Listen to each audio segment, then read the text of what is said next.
It's Rick's Corner with Rick Drasin. But we've been doing pretty good. We seem to find the right ones that know the history of Muscle Beach and Gold's Gym and Muscle Beach Gym. And Gold's was the Mecca from '69 on when Arnold got there, but Muscle Beach was really the Mecca long before that. Right, because Muscle Beach goes back to Isaac Berger, Paul Anderson, and all the guys that were on the beach, Steve Reeves, and that was back in, that was right after the war, I think, when Armand Tanny and Harry and all the guys came out. Yeah. It was like 1945.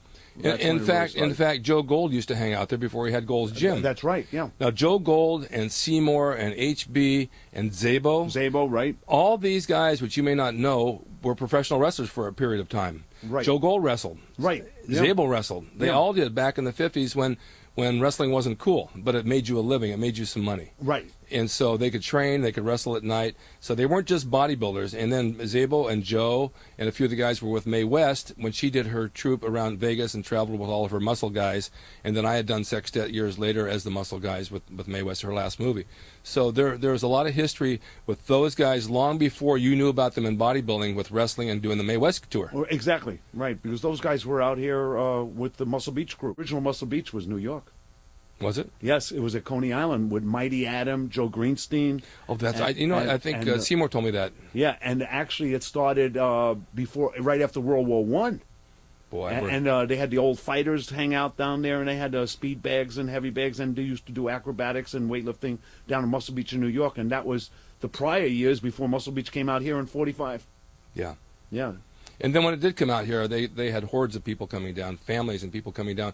If you see pictures of Santa Monica 100 years ago, you'll see these big black umbrellas covering the beach. You can almost see the sand. Right. And they all came down and they watched the bodybuilding, and they had the Miss Muscle Beach contest, the Mr. Muscle Beach contest. The women back there in their one-piece suits, the weightlifting platform, and they did odd lifts. Right, odd lifts back in the day, right? They did the one-arm lifts and stuff like that back in the 40s. Yeah, a lot of strength feats, a lot of hand balancing, things you don't see today in bodybuilding. Today bodybuilding's gone off to a completely left turn.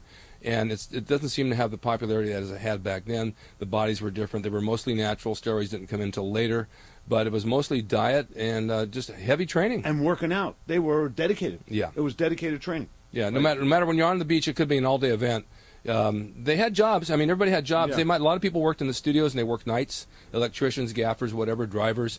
But they still found time to go to the beach and train. And if they were on the beach during the day, they might train for about a half hour or so, and then lay in the sun for 2 hours. Right. Get back up and train again for a little bit. And that's where it was. Yeah, and then go eat something and lay back down in the sun and train again.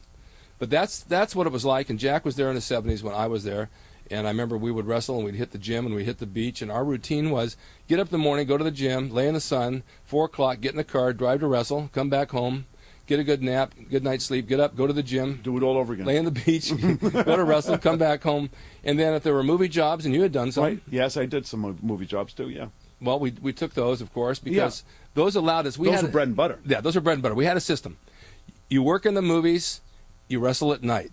You claim your movies for your unemployment. And you don't claim your wrestling because it's cash. Right. So you collect your unemployment in between the movies for 6 months or whatever long it takes, and then you work again, build it up again, and it doesn't run out, and you just continue this cycle. So you always have your income from wrestling, you always have your unemployment, or you're working on a film, and then you're working out. Right. So, and we also had some policemen in the wrestling. Oh, yeah. You remember, they were the referees. That's right. We probably had 4 major policemen. Well, we had policemen. We had football players, football coaches. Football coaches, yeah. We had chiropractors. Chiropractors, yeah. People from all walks of life. Yeah. And a lot of them were part of the beach. They were part of the gym. Yeah. And these are the people that you haven't heard about, the ones that aren't really talked about. And unfortunately, back then, cameras weren't a big thing. No. And there were no video cameras, so you don't have any footage of that. I mean, I could draw sketches all day, but it's not going to be the same as seeing these people.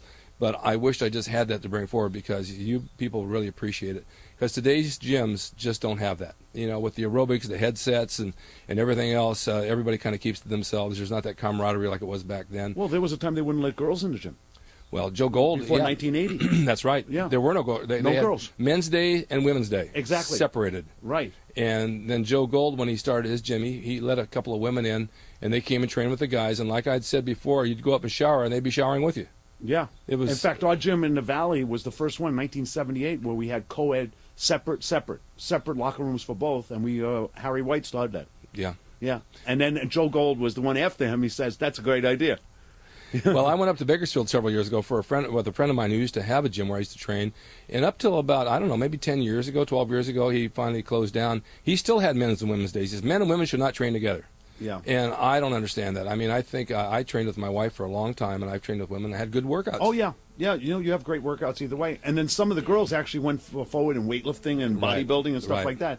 So they actually became very dedicated. And you trained many girls for weightlifting. Oh, yeah, Laura Corval, Cami Lusko, and Laura went to Miss Olympia, second place Miss Olympia, in back of Corey. That's right. Yeah, She and looked back of awesome. Linda Murray. Yeah. And then also she won the Arnold's Classic 3 times. And that was due to your training. I wouldn't say it was due to her body. but you're the one who trained her. Oh, yeah. Yeah. Yes, yeah. So, I mean, in but fact, the one time, she didn't even know this, she did a 405 full squat, and the world record in the squatting in powerlifting was 412. Wow. So, yeah, but she says, I'm not a powerlifter. I can't deadlift and I can't bench press. So I said, well, isn't it amazing? It's amazing that you could do this. Now, let me ask you a question, because we're going to go into diet for a minute. Your diet over the years is good? I've been consecutive. I'm a meat and potato man. And I've been eating meat, but I lowered my meat. I don't eat as much as I did when I was wrestling all the time and working all the time. But I would say I still eat 8 ounces of steak a day. But you were heavy as 300 pounds. Oh yeah, 290. I mean, and I was eating everything then. No, I was eating Italian food and all that stuff. And you were boxing? Yeah, I boxed for a while. You boxed yeah. for a while, and Yeah. you ran the 26-mile marathon? I ran 11 marathons. Yeah, you used to I ran 5 full marathons and 6 half marathons. You were an all-around athlete. Yeah, I pretty much wanted to do everything. Okay. Yeah, And then how many years ago you got knee replacements? almost 5. It's been that long. It's almost 5 years. 5 years this September. I've been putting mine off for 10 years. I don't think I want to do it yet. Yeah, but it's the best thing I've done. Yeah. It's my best body part now. Amazing. My knees, yeah, titanium. Amazing. About 100,000. Can you still squat? I could squat. I could rope skip. I could do stairs. I could even run, but it more activates on my lower back than my knees. My knees do not bother me running. That's amazing. Yeah, so the knees don't bother me in stairs, any of the things. In fact, I did 154 stories in New York when I went to visit my mom inside of a Wow. building. Yeah. So I'm saying it doesn't bother me. It doesn't activate my problem or anything. Well, that's amazing. Yeah. But now you're training at Gold's now. Yeah, I train Golds. It's not the same as it was in the 70s. No, completely different gym. Not even close. No, not even the same as when Pete Krimkowski owned it Yeah. back in those days. But it's a different gym. It's almost like a non-bodybuilding gym. Yeah, it seems to me that all the major bodybuilders that train there, there's only a couple left. Couple.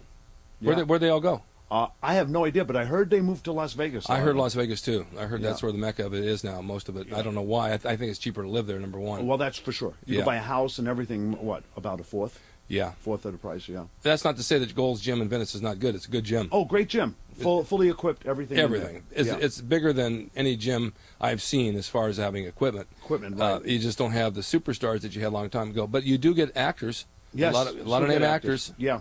The same actors still come there. Yeah. But they also live out of town, so they don't come. I mean, as James frequent. Conn was there like every day. Yeah, James Conn I used to see come Ray over. Liotta there. Ray Liotta. Of course, Steve Austin, the wrestler. Triple Yeah. H, the wrestler. Triple H, yeah.